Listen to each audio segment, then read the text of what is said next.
Nagsalita si Mike Abe kanina. Medyo mahaba yung ano niya, yung live stream niya tungkol dito sa topic na 'to.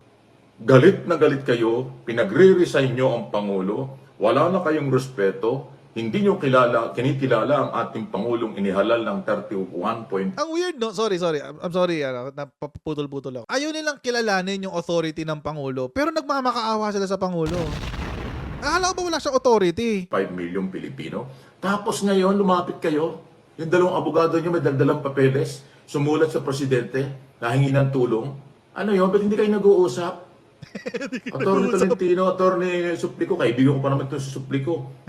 Ito sa Suplico, kaya napunta sa SMNA dahil sa akin, ako nagpakilala dyan eh. Aber, kung ang presidente bastos na katulad nyo, baka sabihin nyo, oh, akala ko ba wala na kayong respeto sa akin? Akala ko ba hindi nyo kinakilala presidente? Bakit lumapit kayo sa akin ngayon? O, pwede siyang ganun. Although ang Pangulo, professional, hindi gagawin ni Pangulong Marcos.